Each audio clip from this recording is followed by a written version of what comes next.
ભણવું છે પણ શિક્ષક નથી, વિદ્યાર્થીઓ છે પણ પૂરતા ચોપડા નથી, શાળાઓ તો છે પણ વિદ્યાર્થીઓ નથી અને શાળાઓમાં વ્યવસ્થા પણ નથી.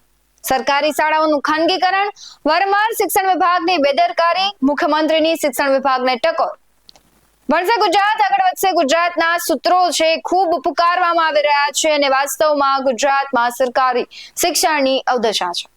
એક બાજુ વિકાસની વાતો કરવામાં આવી રહી છે તો બીજી જ બાજુ એ વિકાસની વાતોના બરબાદ દ્રશ્યો સામે આવી રહ્યા છે. નમસ્કાર, આપની સાથે હું ભૂપતિ વિશાવડિયા. રાજ્યના દરેક ગામમાં સરકારી શાળાઓ તો છે પણ તેની પરિસ્થિતિ ખૂબ ખરાબ છે.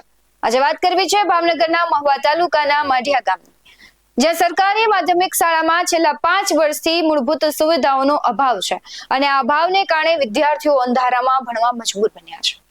2008માં આ શાળાને આધુનિક ઇમારત અને ઇલેક્ટ્રોનિક સુવિધાઓથી સજ્જ બનાવવામાં આવી. જો કે છેલ્લા 5 વર્ષથી શાળાની ઇલેક્ટ્રિક વાયરિંગ બંધ હોવાથી પંખા અને લાઇટ હોવા છતાં કામકાજથી બહાર છે તે કામ નથી કરી રહ્યા.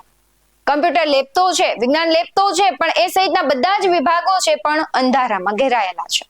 ધોરણ 9 થી 12 સુધીના વિદ્યાર્થીઓ, ખાસ કરીને ગર્લ્સ, આદિવાસી અને ગરીબી રેખાથી નીચે જીવતા પરિવારોના બાળકો ઝડતા ભરા શૈક્ષણિક માહોલમાં ભણવા મજબૂર બન્યા છે.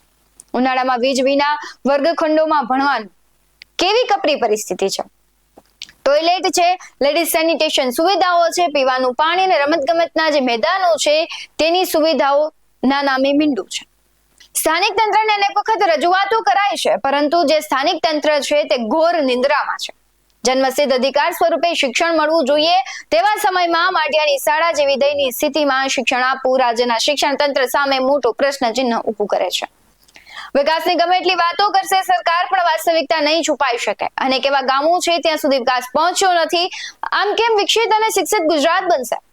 શિક્ષકો પોતાના હક માટે આંદોલન કરે, તેમને ભણીને ભણાવવાને બદલે ભણી ગણીને પોતાના હક માટે આંદોલન કરવાનું, આવું તો કેમ ચાલે? ભ્રષ્ટ અધિકારીઓ અને નેતા પોતાના દીકરા દીકરીઓને ભણવા વિદેશ મોકલે છે અને જે પૈસા પ્રજા તેમને આપે છે ટેક્સ સ્વરૂપે અને તેનો પગાર મળે છે, તેમના ભાંડા ભરાય છે, તેમના બાળકોને પૂરી સુવિધાઓ નથી મળતી. આવી કેવી નીતિ અને તમારી નીતિ અને વૃત્તિ પર અનેક પ્રશ્નો ઉભા થાય છે. તમને તમારો વિકાસ જ દેખાય છે, તમને જનતાનો વિકાસ નથી દેખાતો. તમને જનતાનો વિકાસ કરવા માટે ત્યાં બેસાડ્યા છે, નહીં કે તમારો વિકાસ.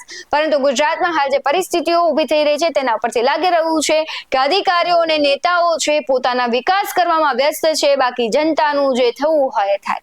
આ મુદ્દે તમને શું લાગી રહ્યું છે કમેન્ટ બોક્સમાં જરૂરથી જણાવજો. બાકી આવા જ વધુ અહેવાલો સાથે ફરી મળતા રહીશું. તમે અમારી યુટ્યુબ ચેનલને સબસ્ક્રાઇબ કરવાનું, અમને ફેસબુક અને ઇન્સ્ટાગ્રામ પર ફોલો કરવાનું ભૂલશો નહીં. બાકી અમને અપડેટ્સ મેળવવા માટે જોતા રહો BS19 ન્યૂઝ. નમસ્કાર.